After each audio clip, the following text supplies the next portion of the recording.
Bakit mas marami nagsasabi na mas maganda yung kabataan noon? Hindi pa naman putok na putok yung internet noon. Hindi pa putok na putok yung Facebook, wala pang TikTok, wala masyadong entertainment sa social media. Pero bakit mas maraming nagkiklaim na mas masaya yung generation noon? Kasi kahit ako, aminado ko na mas naging masaya ako nung kabataan ko noon kung ikukumpara ngayon na puro social media na lang. Kung ikukumpara ngayon na puro internet na lang. Alam ko maraming sasangkayon sa akin dito, lalo na yung mga batang 90s. O yung mas matanda pa doon. Kasi noon, instead na sa GC kami nag-uusap-usap, meron kaming eksaktong oras at eksaktong tambayan na doon kami pupunta pagdating ng hapon. Magkikwentuhan kami ng mga walang kakwenta-kwentang bagay. Kahit wala kaming pera, nakatambay lang kami. Nag-uusap kami sa mga bagay-bagay. Physical kami magkakasama. Biruan, asaran. Minsan pa nga pagka merong ibang grupo doon, minsan nagkakaroon pa ng suntukan. Naalala ko noon sa lugar namin, bawat street, bawat kalsada, iba-iba yung grupong magkakasama. Hindi pa uso yung Mobile Legends noon. Ang uso pa noon yung mga Metal Slug pa. Kami yung generation na nasalubong namin yung era ng pagpasok ng computer shop. Magtatabi ng ₱5 piso sa baon para makabuo ng 10 o 15 pesos para makapaglaro sa computer shop pagdating ng hapon. Grabe trash talk nun.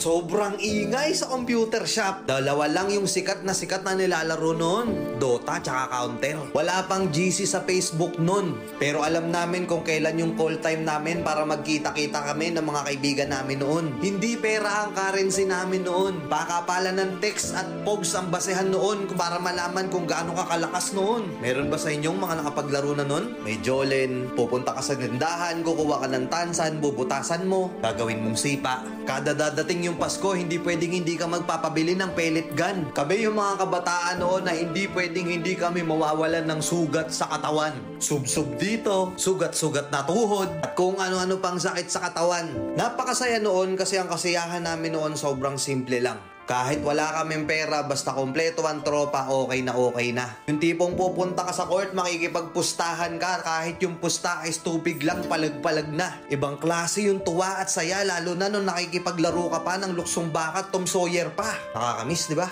Ngayon kasi hindi na eh. Ngayon kasi yung ibang kabataan ngayon, hindi na nila nakakanasan yun. Ang nagpapasaya na lang sa kanila, yung mapasagot nila, yung crush nila ngayon. Puro pag-ibig, masyadong nagmamadali. Nakapokus na lang sa social media, hindi na lumalabas. Siguro oo, dahil nga yun na yung kinalakihan nila, masaya na sila dun. Pero aminin man natin at hindi, sa mga nakaranas ng mga ganong klaseng kabataan noon, mas masaya, di ba? Na kahit gutom na gutom ka na maghapon, may palo ka pa pag-uwi. Hindi yun mahalaga, ang importante kahit gusgusin na yung itsura mo, as long as makalaro mo yung mga kalaro mo, okay na. Masaya ka na. Nakakamiss lang balikan. Tapos ngayon yung buhay natin, hindi na ganun kasaya. Hindi na ganun kasimple. Kaya minsan, naiisip natin, sana bata na lang tayo ulit. Oo, wala nga tayong pera nun, pero masaya tayo. Hindi ganun kalaki at hindi ganun kabigat yung problema noon. Habang tumatanda tayo, nawawala na yung saya natin nung bata tayo. Kaya minsan yung iba, ini-spoil nila yung inner child nila ngayon. Kasi aminin man natin o hindi na natin mababalik yung dati. Andito na tayo sa realidad. Sa realidad na pagka natapos mo yung isang problema, may problema na ulit agad. Wala ka ng time. Ubus yung oras mo. Hindi ka pa nakakapagpahinga, meron na naman panibagong problema. Kaya kung tatanungin ako, mas masaya ba talaga yung kabataan noon? Mas masaya ba talaga yung generation noon? Para sa akin, oo.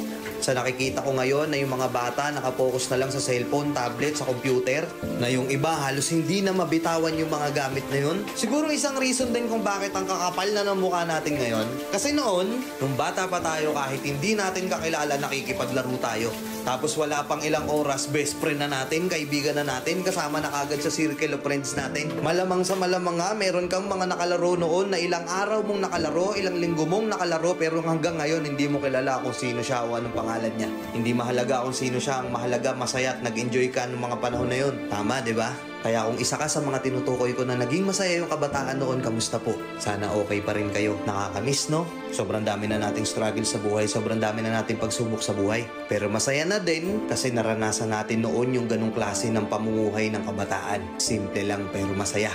Di ba? Let's go.